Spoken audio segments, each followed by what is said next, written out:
Okay, welcome. We've already been talking for like 20 minutes about what we're going to talk about because we had zero plan coming in. We just came on the Zoom and I was Very like, neurodivergent of so, both of us, actually. right. I was like, you don't have an outline, right? She's like, no. I'm like, me either. I just made the appointment. That was the work that I put into this.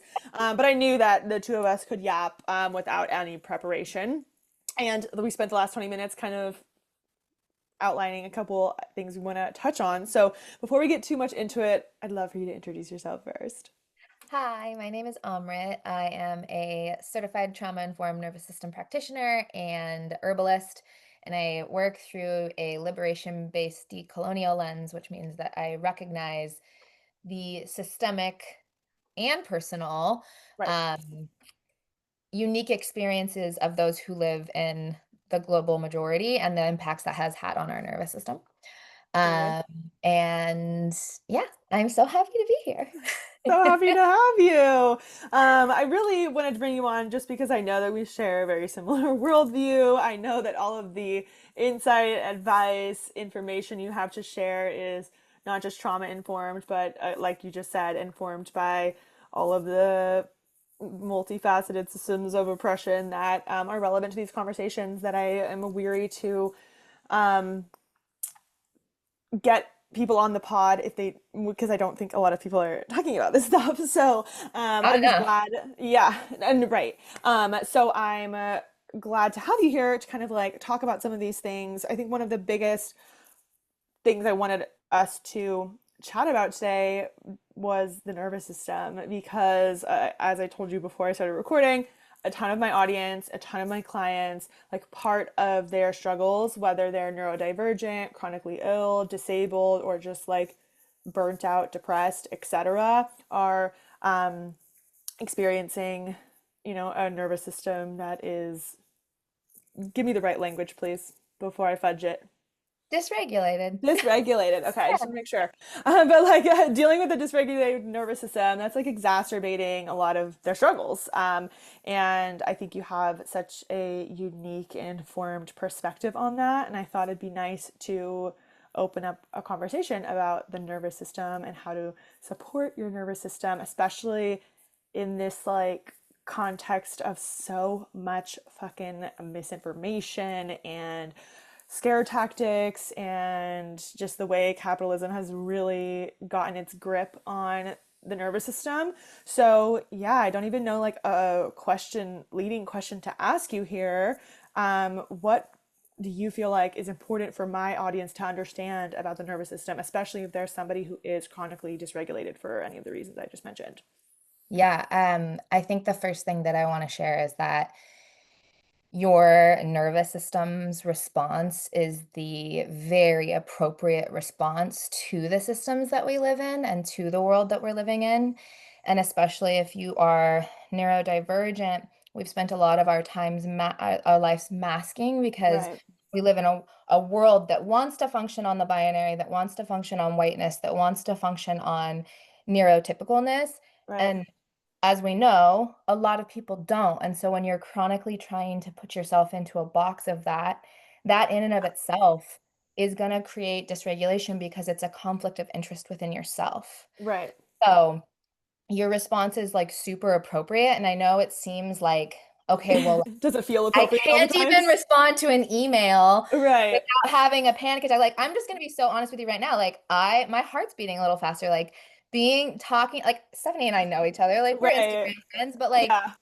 speaking of these things, even it's like I'm gonna just be so candid. We are living in the most unprecedented times, and Right. it's not just these times. The nervous system, that's what I'll say. The nervous system is the blueprint. You experience the world through your nervous system Yeah.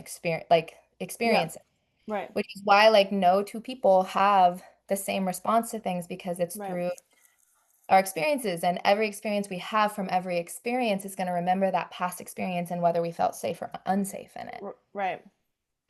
And so that's your gauge of whether to react to somebody or not, or whether to not have a reaction to something or not. Yeah. And we've not only had our individual this life experiences, but then generations. This country was Right. founded on complex trauma. Right.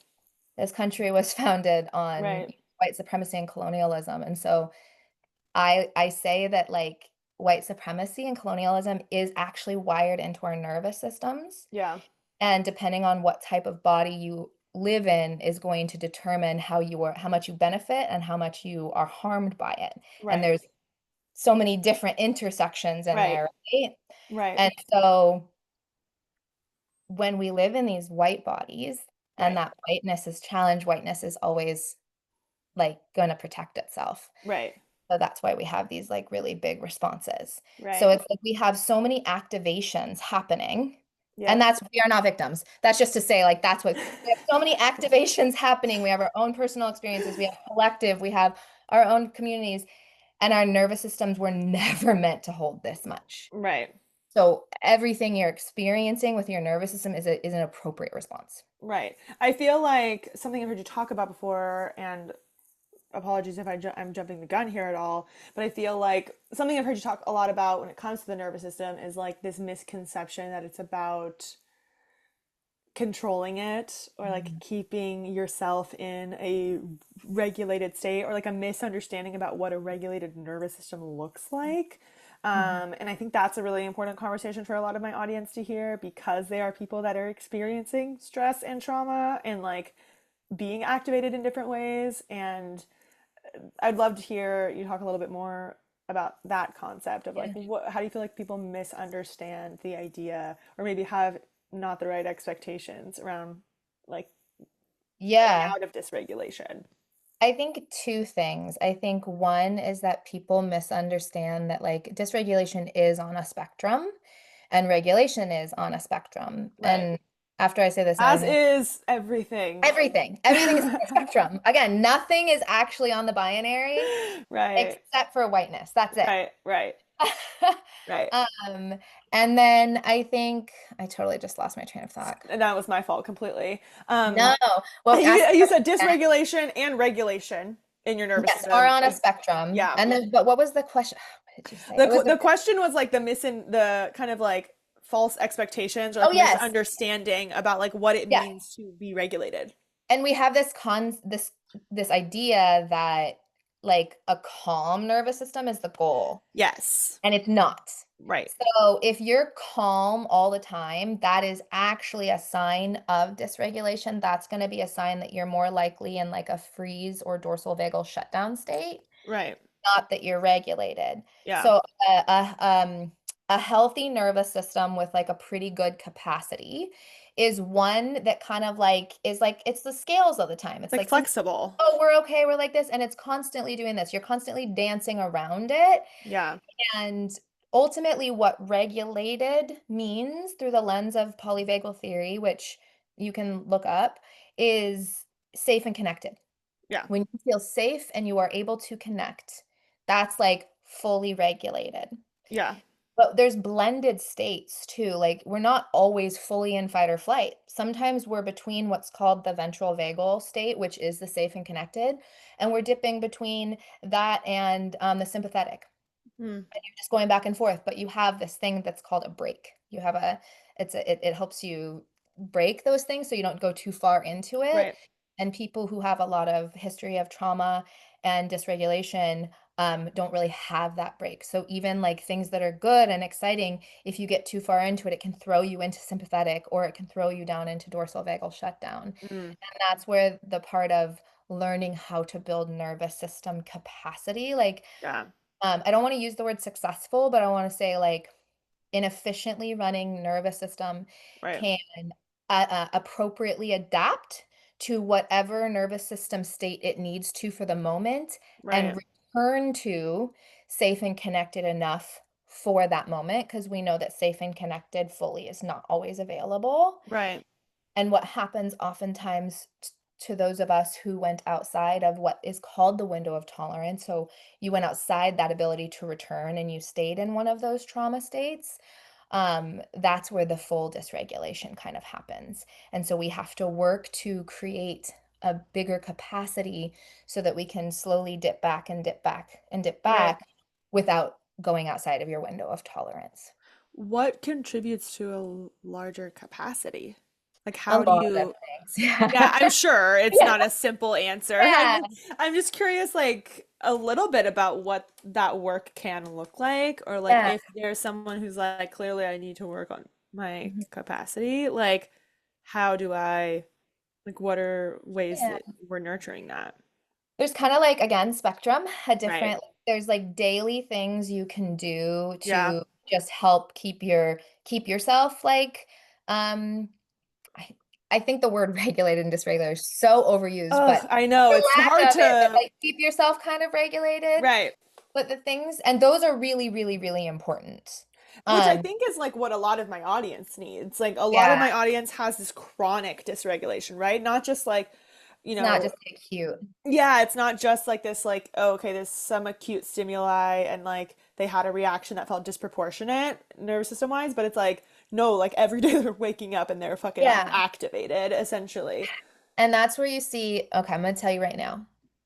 If you hear any creator use, you have a cortisol imbalance. Ah, I don't know if you just saw, but my left eye twitched. yeah, Baby, it's not a cortisol imbalance. That's right, not like the right, thing. The biggest problem is that this is gonna be a tangent.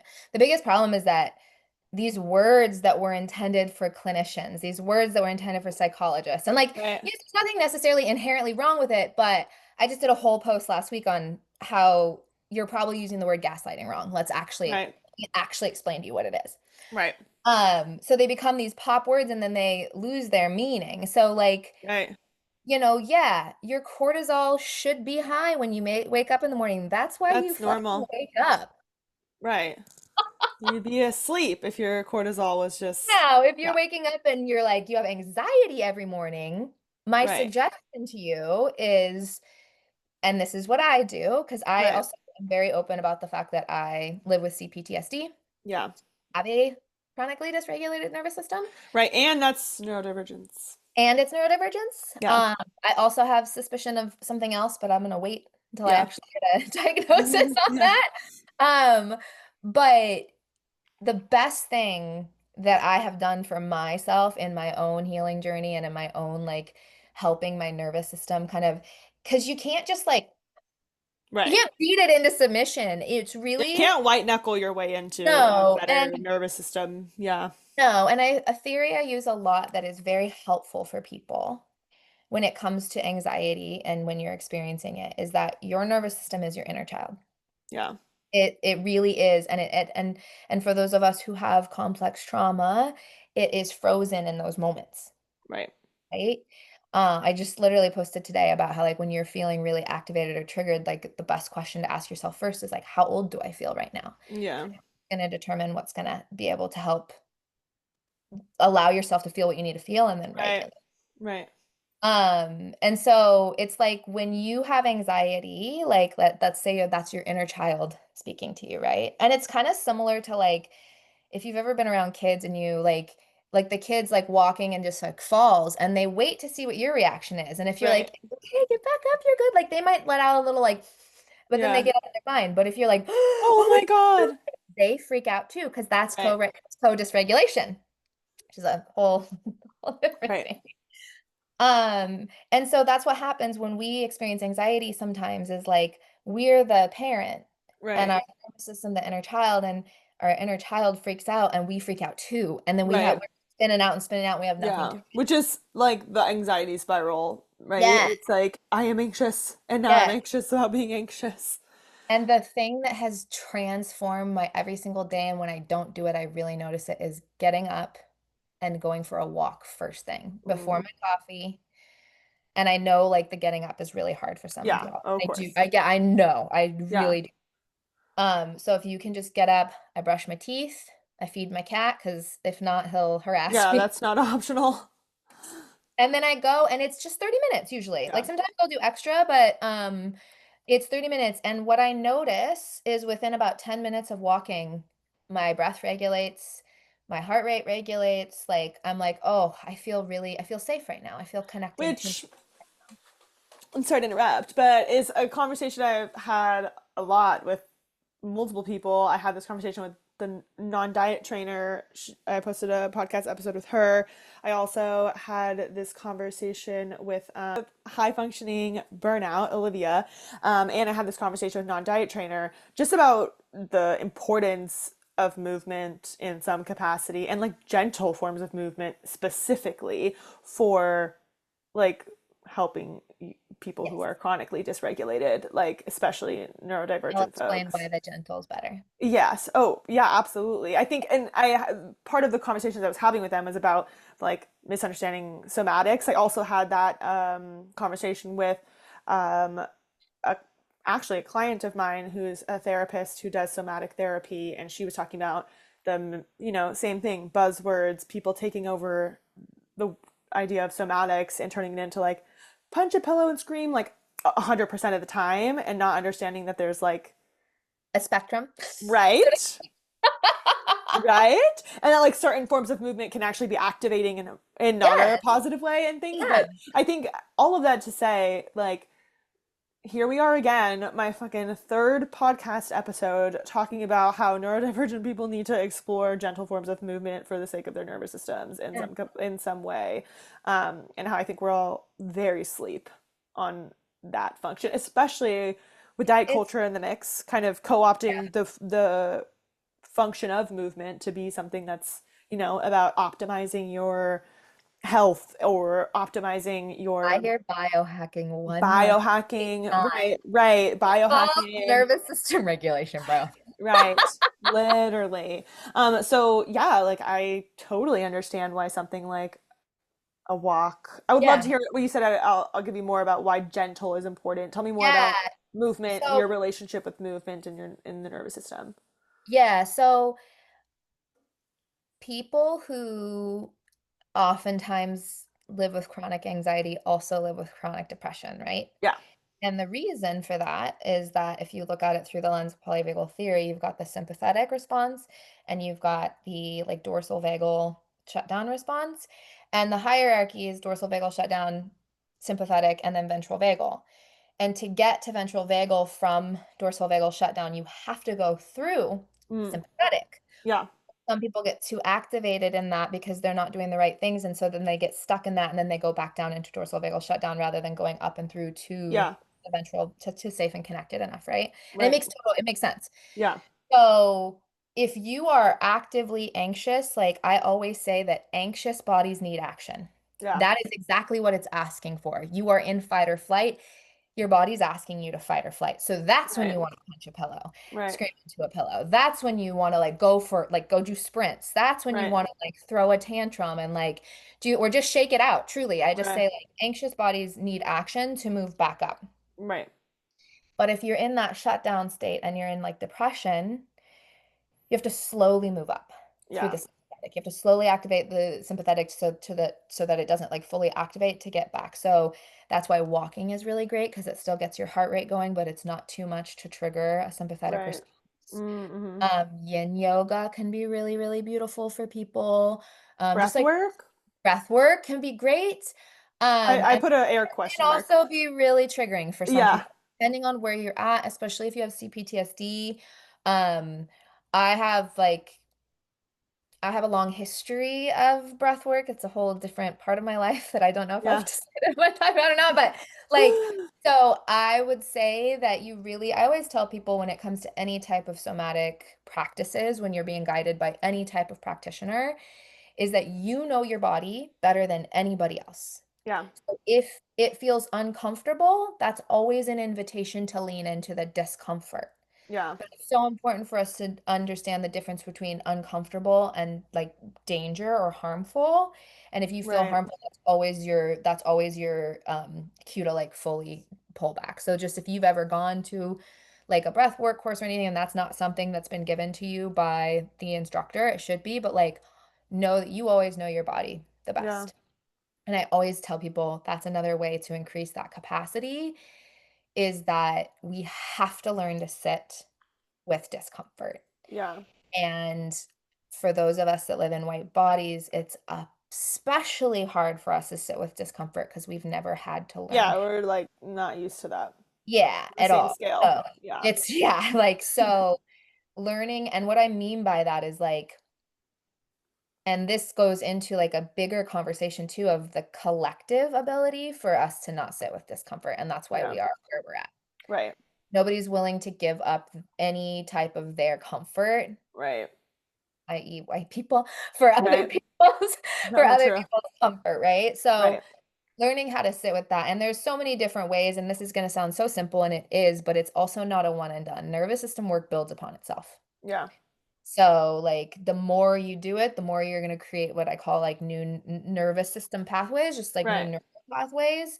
And the quicker the things that you do will work. So that's why I Yeah. talk about having tools for when you're super activated, when you're mildly activated, and when you're just kind of like feeling a little bit of that like grumble. Right. Or the like, just like if you're someone who's chronically Just, you feeling know that how way, it just is. like your rituals too. It's a constant like Right. undercurrent of it. Like, to Absolutely. be real, it really, I don't think people talk about it enough. Like, it's not like high anxiety all the time. No, like Most of no, the time, it's it's mostly just like just a little like imp buzz here or or an like ache a here. just like a constant vague sense of doom or something Yeah, and like if you're like me and you have CPTSD, yeah. one of my strongest symptoms is hypervigilance. Yeah. It, it's game over. Yeah. You know, Yeah. like it really is. So when you feel those like really, I say that colonization severed the body from the earth and the mind from the body. Right. So in the construct of whiteness, the mind is considered like the be all and end all, almost like godlike. You know, your mind, your body will do anything your mind will tell it to, right? And it makes sense why that was the narrative, because it completely detached us to listening to our bodies. Because if we listened to our bodies, then we'd be like, wait a minute. Well, and then we'd be more like animals, which we were like desperately trying to separate ourselves from. We were like, Right, no, no, that and no. that too. And that's a We're whole not like right, we're right. not like those creatures. We We aren't like those. function. We We have this this thing that makes us yeah. special. Well, actually not really. So Like that's actually, debatable. yeah. Right. And so that severance from like the head to the body. So we are actually body up creatures, which means that we feel in our bodies first and then our minds catch up. And that's the Right. thing with the nervous system, is that people are like, "Oh, I can't get my mind to stop." That's your nervous system controls your thoughts, your Right. emotions, your Right. bodily functions. It's 100%. it's the motherboard of your body. Right. And so if you are, this is another, and as an anxious overthinker, I'm gonna hold your hand when I say this. Yeah. If you are overthinking, you are underfeeling. Yeah. No, I know. And You know we're what? really good at I feel like you're intellectual. talking to me right now. I'm like, no, I know. Trust me, it's a We're thing. I'm so good at aware. intellectualizing our feelings, Well, right? and I'm hyperactive in like I my neurodivergence presents 100% hyperactive. Like Okay. if neurodivergence is a spectrum, I'm on the end of it. Like I am Okay. on the end of that Okay. spectrum. So I have hyperactivity, but it's cognitive just as much as it is physical. So like a lot of times my hyperactivity, like especially if I'm not moving, like if I'm sedentary physically, then my hyperactivity manifests a lot here. And then I don't feel anything. Yeah, Like which it's makes sense, right? just, You're yeah, dissociating. right, fully. Yeah, You know, we think like we really do, for trauma survivors, especially, it is really hard for us to be in our bodies. yeah, And something I was talking to somebody, actually I think I was talking to Jabria about this the other day. Like we also have to remember like all of these responses that our nervous system has to life have kept us alive up until this point. And right. so your nervous system is going to return to whatever it knows worked the last time. So Yeah, that's why we have to create these new practices. right. So I have like an agreement with myself that if I'm going to spiral, I have to spiral moving. So that means I have to go for a walk. Yeah, And there's a lot of layers of privilege in yeah, that yeah, saying. totally. And also that's what's like really been helpful for me, Yeah, because walking is also a form of bilateral stimulation, and bilateral stimulation helps to regulate our thoughts, it helps to regulate our emotions, it helps to balance the right and left hemispheres of the brain. And so 10 minutes into that walk, I don't even remember what I was spiraling about anymore. And right, I'm like, oh, the birds are out, and that, like, and I'm in the moment. right. it's harder for us to be in our bodies when we're still. Yeah. So that's like a whole nother, like you kind of have to microdose it until you can do it more and more and more, which is why if you're neurodivergent and you have anxiety and like traditional, what we are fed to as traditional meditation doesn't work for you, there's nothing wrong with you. It's just that meditation's not good for us when we're in activation Yeah. because you're just sitting, you're doing the opposite of what your body is telling you to do. Yeah. And it's not about like, oh, you just have to train your mind. No, that would be No. gaslighting yourself. You need to actually like really, truly, all of these responses are our bodies just talking to us. Yeah. We just never were taught how to listen. Yeah. Absolutely. Yeah, and I think that that's the piece that, well, and then it gets to a point where you have no choice but to listen, right? I think that's That's where what chronic illness often can come in, right? right, like that's what I see present a lot with my clients is like especially with diagnoses like autoimmune stuff, Yeah. right? Yeah. It's like oh, that came after years of not listening.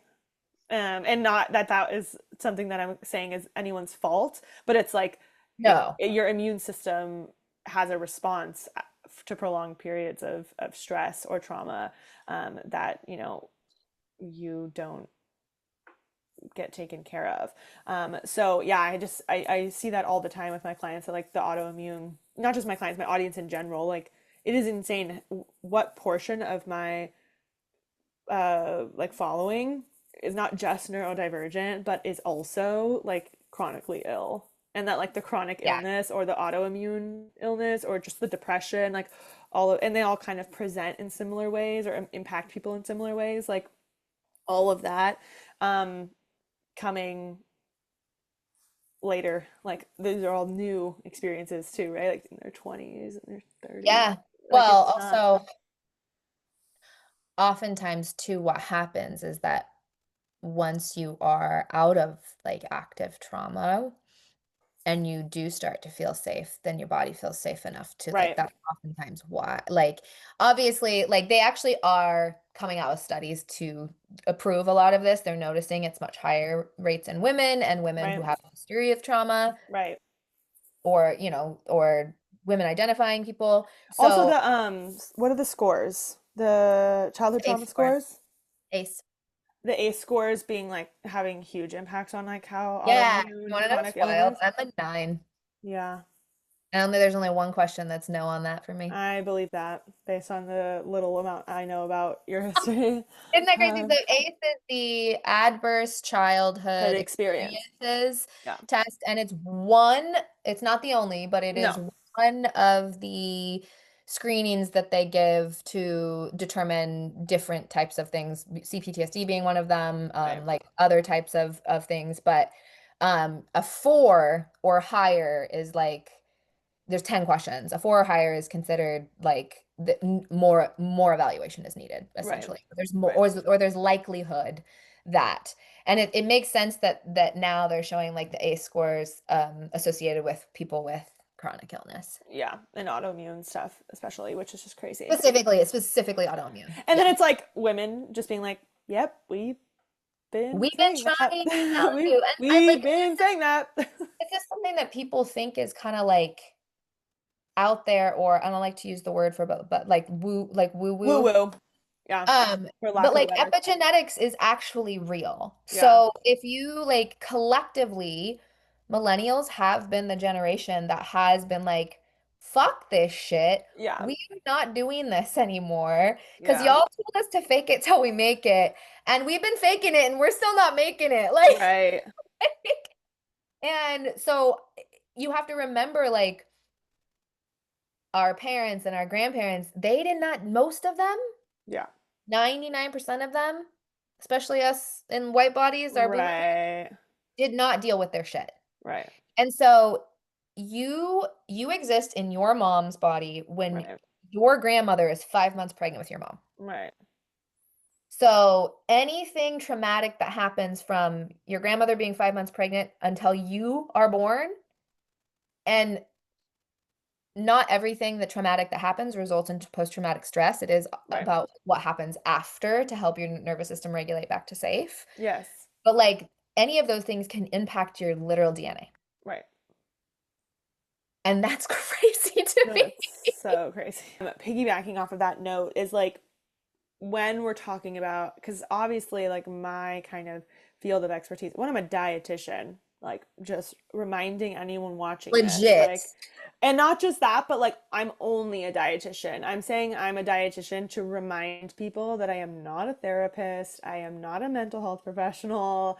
My scope starts and ends with nutrition, but I'm also someone who understands like intersectionality, and I want to obviously be well informed in how all of these systemic, social, individual like factors impact your nutrition. But um, when I'm talking about neurodivergence, I'm saying that's kind of my specialty in nutrition. I talk a lot about neurodivergence, but I think that a lot of times the conversations about neurodivergence are being led by like white women. And in doing so, there's just like a lack of intersectionality.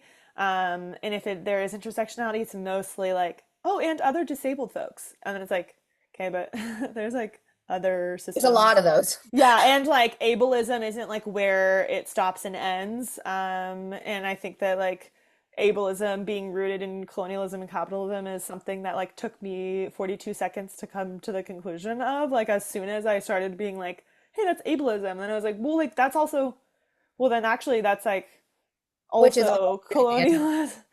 all of it. Right. I'm like, wait, well, that also makes sense that that would be, I would be experiencing it this way when, like, the systems that are in place are the result of colonialism and white supremacy. Like, it all just made sense to me. But I think it's missing from the conversation a lot. And I don't talk about it as much as I could because I'm literally a dietitian and I want to make sure that I'm like leaving that space open for people who have done better research than me or just can communicate that information better. But I guess the segue here that I'm trying to get to is like if we are trying to address systems that oppress us, not me specifically, but like if you are a person who is like, I feel like I experience ableism or I have internalized ableism, like I need to lovingly encourage you to take it further and like realize that that is not the only ism that is impacting you or the people that you love or so yeah, like I just feel like intersectionality is just missing from these conversations about accessibility or about accommodating yourself and about like a lot of the struggles that we face as neurodivergent people. um Not maybe you can help me explain how ableism is rooted in colonialism and white supremacy because I have a hard time explaining it in yeah. concisely.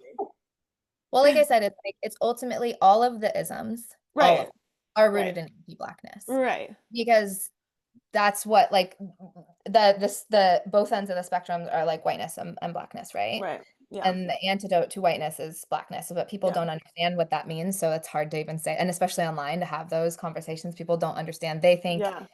They think the antidote being blackness means like anti-whiteness because Right. whiteness means anti-blackness. Right.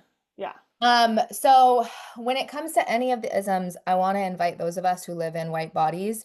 And yes, I also want to say those of us who live in white bodies can have intersections, but Yeah. intersectionality was not created for us. Right. It was created for and by Black women, and it might have even been Per by trans women, usual.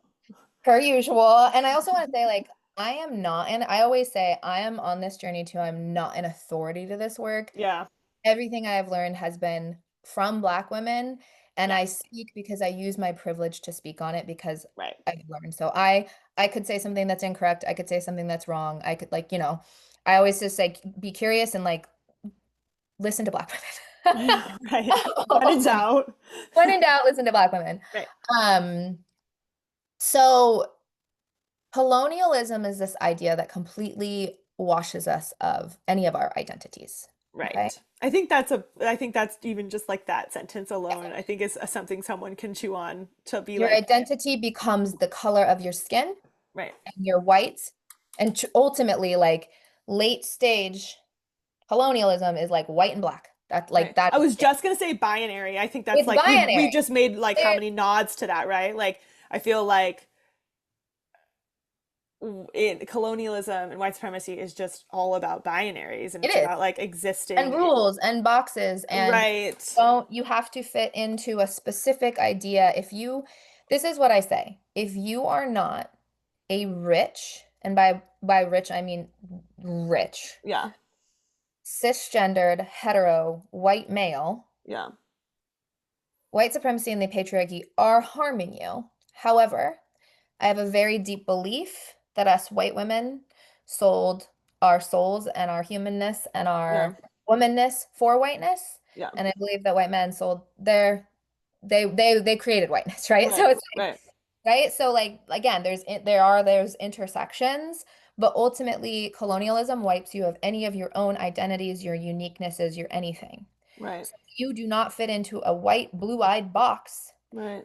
functions as whiteness deems you should function, then that's where ableism comes in, And I right? think it's so much more like not so much more, but I think the piece that people miss or when they're like, that doesn't make sense. How is like ableism rooted in racism? It's like because racism isn't just about I mean, it is about the outside and what that looks like, but it's also about how people are functioning and how It's the people are power dynamic. yeah, and it's how people are moving in the world and like how they fit into a system. Like Yep. that's how it impacts every other facet is because of how do you get what I'm saying?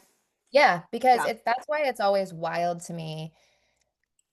It's I talk a lot about it, and yes, it can be really inflammatory, but like I really want white women to hear me, white women of all identities, when I say we have been accomplices to white supremacy since Yeah. this country started. Oh yeah. We owned slaves when we couldn't own anything else. That was the Right. only right that we had, and we still chose to do it. Yeah. And a lot of what I hear is people saying, but that was our survival, that was a trauma response. And I'm going to say bull fucking shit. Because if my existence relies on the harm and violence to another human being, I don't want it. And Right. that's when I say I work through a liberation-based lens, my liberation is tied to your liberation, is tied to the Right. next person's liberation. Like, if my liberation depends on the death of somebody else, that's not liberation, it's still oppression. Right. I don't know how I got off on a tangent, but It's but it's impossible like, not to. It's just like that's why it's like, oh, it's so hard when someone comes to me and they're like, experience. Well, first of all, they don't even know they're being like ableist towards themselves, but right, they're like they have right. this internalized ableism, and it's like not only do I have to get you to a point where you're acknowledging that what you're experiencing internally is like internalized ableism, but I also have to get you to the point where it's not just that, it's so much deeper. It's There's so much deeper. so much else informing those judgments you're making about yourself or like those boxes you're trying to fit yourself in. Um, Yeah, and it's how much that it, contributes to their suffering and they don't even know. and that's the thing. Like the I always say that like in order for colonialism and white supremacy to succeed, our dysregulation is required. Yes. This country was created off of dysregulation, and for it to function, it's dysregulating. So that's why I say like you don't regulate your nerve like this. I want to say this, and I really want people to hear it. You don't feel anger and are like, immediately need to regulate your nervous system. Feeling anger is not dysregulation. Feeling anger is just something most of us women were taught was bad for us to feel. So we think it's dysregulation when it's like oftentimes anger and anxiety feel very similar to me Yeah. because when I've felt angry, anxiety has come up. Right. So you can't just go straight into regulation. You need to feel what you're feeling, Right. allow Because, it to move through your body and have a voice.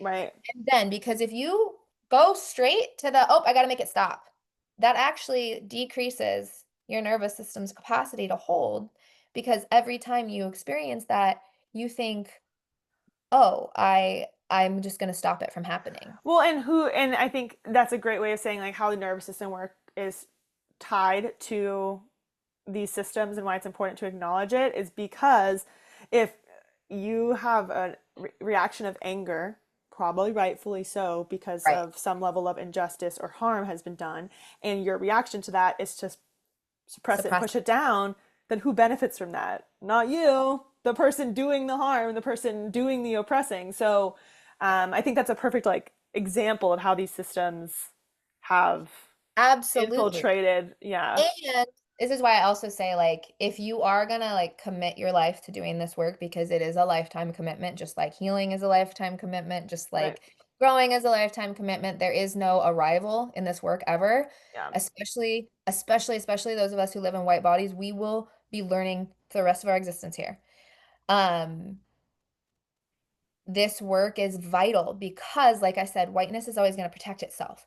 So when you read something, like this is a really good nervous system exercise. When you are online, and let's say you follow some Black women that are like talking specifically to white women, and they name all the behaviors that we really have a playbook. yeah, So if you're unfamiliar with it, you should make yourself familiar. Like we really do. And this is what I say, Black women know white women better than white women know themselves, right, right? Because they know our behaviors. right, And again, for them, it's not just this lifetime experience. It's generations of us white womaning and them carrying it, right, right? right, And so it's a really good like opportunity when you read something that's like, let's say, all white women are violent. right, Okay, so what's your first reaction? It's probably gonna be like, "What? Not me. I'm not violent." Like, right. right? You wanna freak out. Defense, yeah. That's the moment, that moment right there, get curious about that response. No, it's just I feel like it's just a call to lean in. Like that's just an Yeah, invitation it to is. me. And you don't have to agree. It's not about you agreeing with it. It's not about you like No, it is just you being like, what does it mean if people who live in a body that looks like mine are violent? right. What is that? What okay, then when does And that what does it mean if someone who exists in a body that doesn't look like mine is making a claim like that? What is that person's lived experiences right?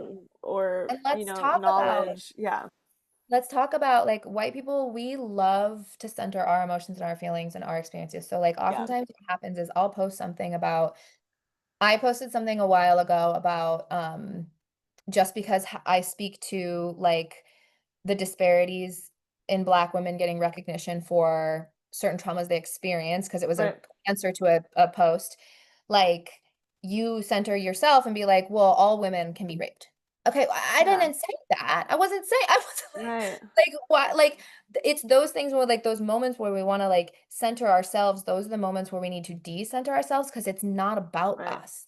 And right. what happens is like Well, we and and it's this is the real trickle down, like the trickle down that actually works is like why wouldn't we listen to the people that have experienced this disproportionately? And what makes you think that that's not going to positively impact anybody who's experiencing those and we things? want people to listen to us. Right. So I'll get people being like, well, I'm an autistic, Yeah. neurodivergent, non-binary queer woman, and Right. I'm like, you It's just yes. weaponized every single one of those identities. That's Right. ableist, actually. Like, because Right. not only is that like completely diverting the point and centering yourself, but then you're saying that Black autistic women don't exist, Black queer women don't exist, Black, you Right. know what I mean? Like, you're Right. like, You're just like because, imagine all that and then also being black. Like there that's the whole and, thing. That's the thing. That is the thing. and so No, that's what I I say. It's yeah. like, you have to understand that, like, we as white folks really need to understand the privilege and the power that we hold in the sense of like I always say like when I am around like when I am in rooms that are like mostly Black and brown folks, I feel safer. Yeah. It makes sense, right? Like Yep. just given the statistics of everything. And also, I know my existence there might make some of them Them feel feel unsafe. unsafe. Yeah. And I think that that's a thing that not enough of us sit with is like yeah, you have this falsified dysregulation that happens when and I'm not trying to disregard it, but this is an important conversation. Wow. See, let's do the stereotypes. You see a Black man walking towards you, you tuck your purse under your Right. thing, right?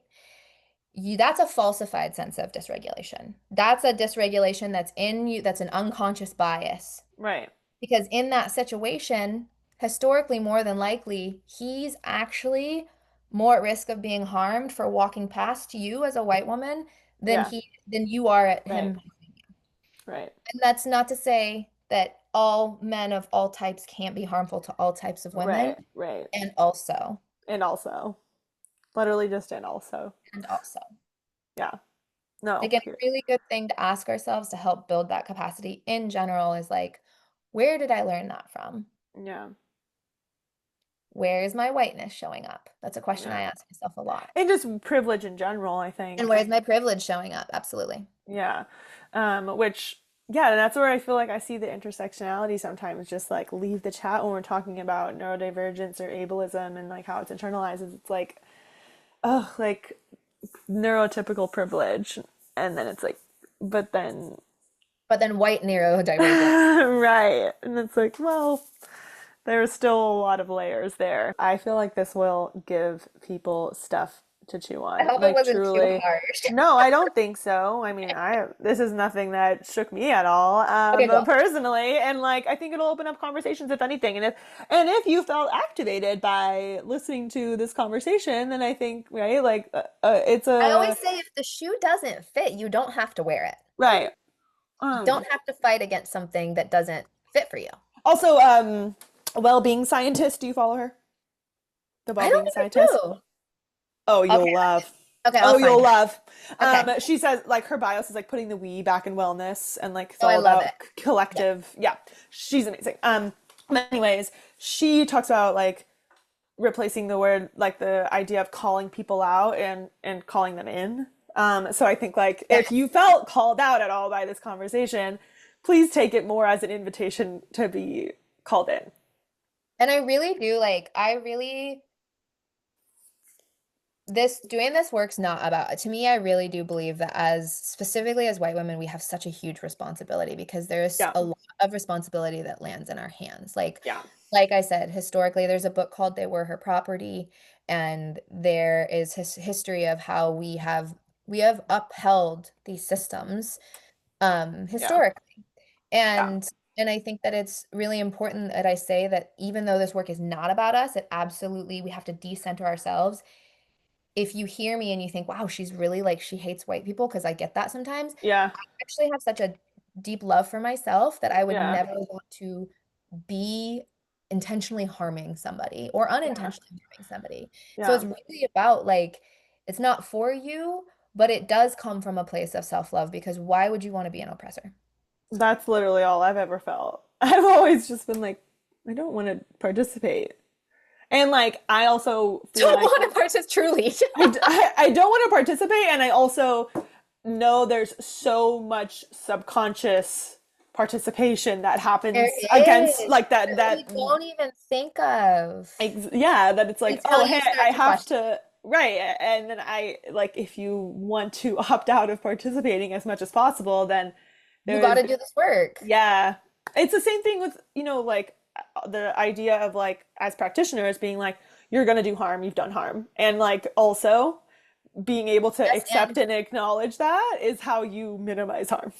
Like that's I always say that like the moment you think that you can no longer cause harm is actually the moment you're most harmful, because right, that's because then when you're the less subconscious cautious. yeah, yeah. Yeah. And it doesn't mean you should like walk on eggshells. Like you learn by making mistakes. Like Right. nobody's asking us to be perfect. But what happens is that we think we're being perfect and we do a lot of this like stuff, and then we get called out by the community who we say we are being, aligning with or accomplishing with. And instead of being like, let me actually really truly take this and integrate it, we Darvo the situation and we attack. Yeah. Like that's why I say there's a very specific handbook, and like Yeah. because that's what happens. We victimize ourselves every time rather than just being like looking like objectively being like, yeah, white people have historically sucked pretty bad. Right. Right. And yeah, I'm just like, and yeah, like I just have never felt the need to be like, but not all of them. Like Never. enough, It's just like not all men, enough of like them, enough. enough Not of all them. men, but enough. Right. Enough that I don't also make. think maybe that's like right. My womanhood has made me be able to just be like, okay, yeah, it all makes sense. So I get that's where I try to tell people. I'm like, because I have this, I think that white supremacy and the patriarchy are symbiotic. They actually can exist without one another. Have you ever seen that? So sorry to interrupt. Have you ever seen that really short clip where he's like, "What makes you think you're?" It's a black man asking a black woman, "What makes you think you're qualified to like talk about men's like Yes, and she being a said the man?" And she was same like, "The thing. same thing that qualifies you to talk about Yes, white people. Like it's yes. the who knows you But better for than some reason, a lot of us white women don't understand, like copy and paste it. literally it's the Know, same.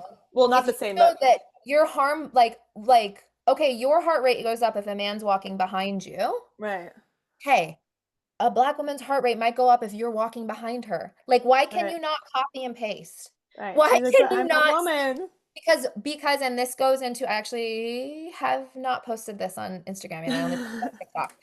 But this goes into the only power that us white women have ever been able to have is victimization.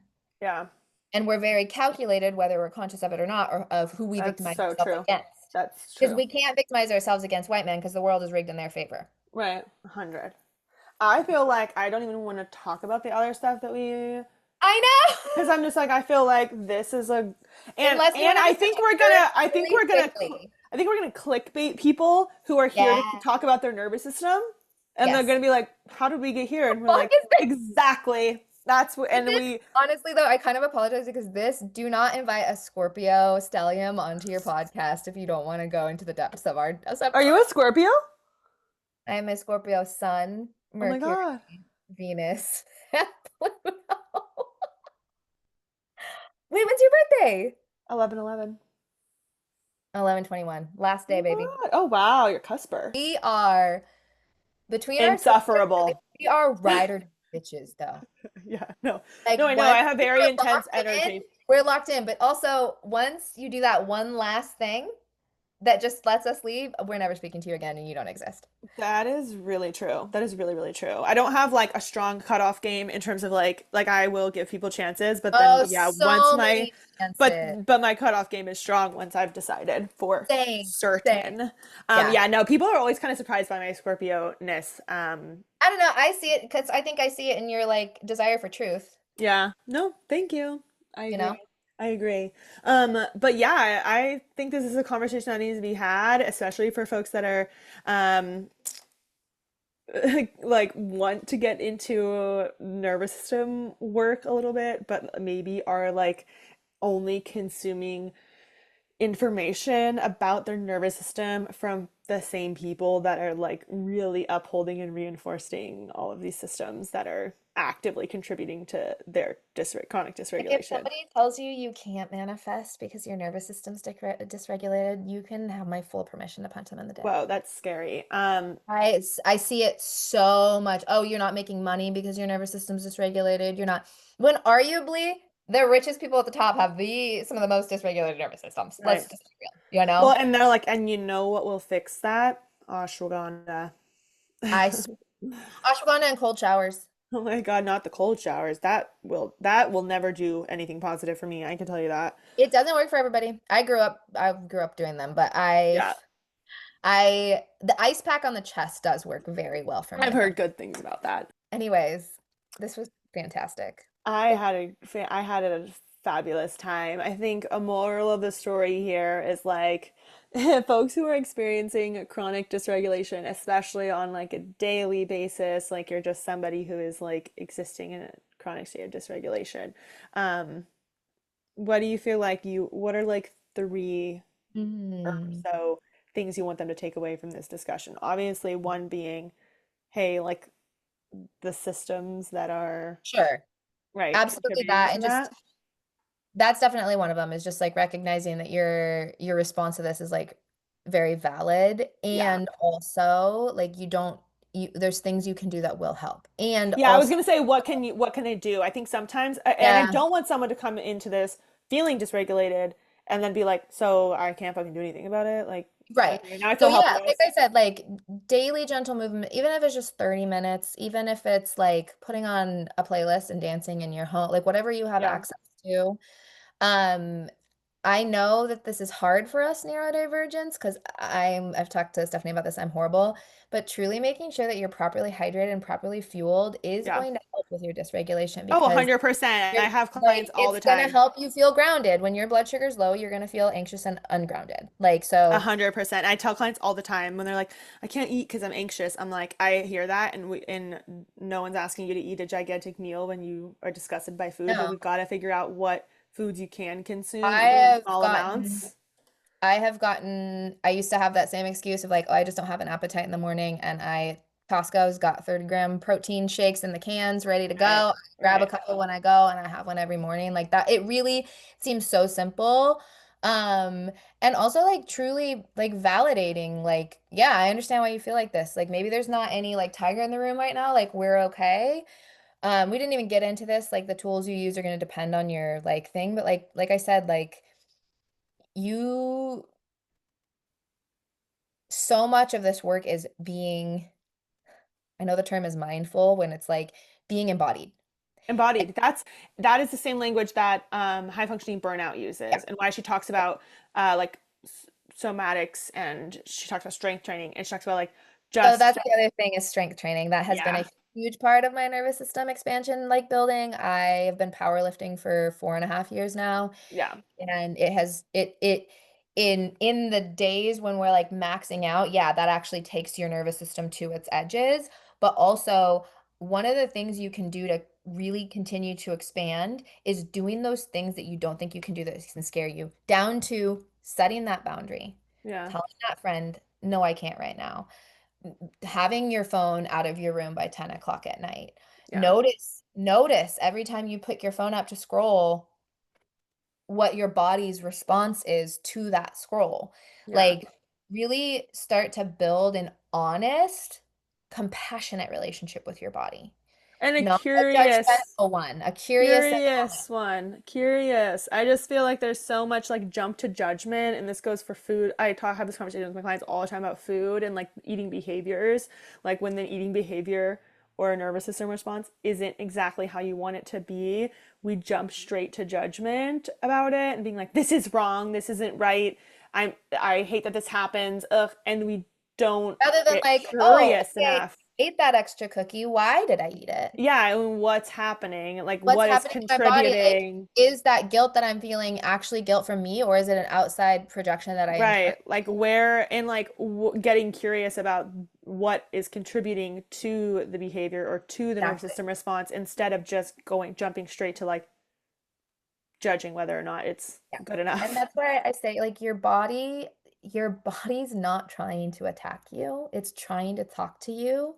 And it's And, trying to keep you alive and it's trying also. to keep you, the nervous system's sole job is to keep you alive. Yeah. So if it kept you, like I said, if it kept you alive by being hyper vigilant, for me as a child, Right. I thought the only way for me to stay safe is for me to constantly monitor every emotion and Of everyone else. energy Yeah. that I get from everybody, because if I can keep these people regulated, then I'll be safe, right? That's not how it fucking works. But of course, my body continues to go back to that because I have that trauma pathway now. Yeah. And it's like, yes, we can heal those. It just, we have also have to remember you've been neurodivergent your whole life, right?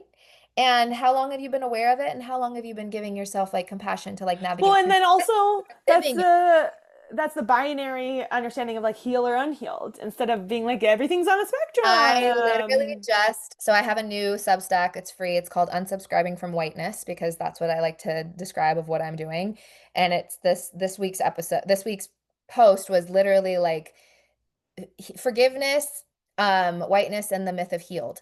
Please remove healed out of your vocabulary. It Yeah, well, does just not the exist. end point. It's just the Just the like deep.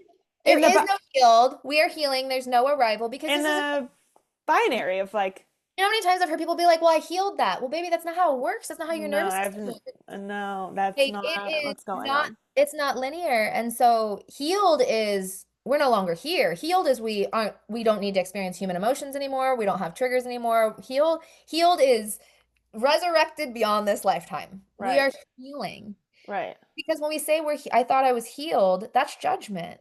right. Rather than, oh, there's actually a deeper layer to this. What is it trying to tell me? And you, when you're using that language of like, I healed that or I'm healed, then what you're actually doing is just wanting to.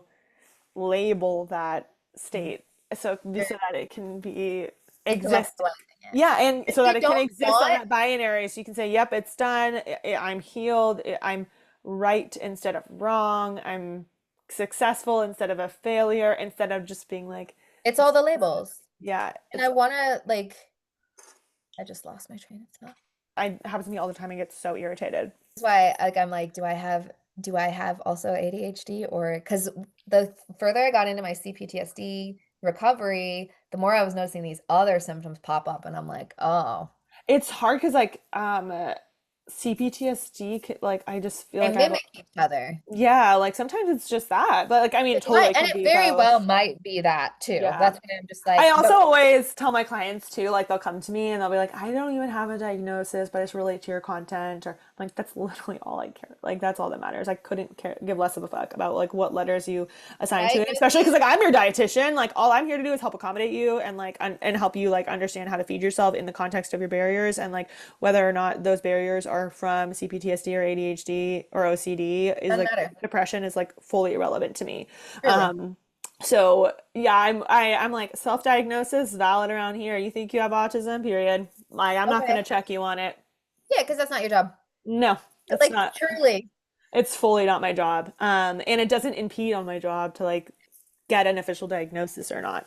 Something we didn't talk about today that like maybe we could do a different episode later would Love to. be the like herbalism part of your work, which is something you don't talk a lot about online. And before we started recording, I had mentioned that like I think herbalism is something that can be beneficial to specifically neurodivergent folks or like a lot of the people that I help that need those accommodations, but like especially like Canna users. But a lot of the information about herbalism is coming from pseudoscience grifting people who are like, Like no, because they don't even capitalistic. have.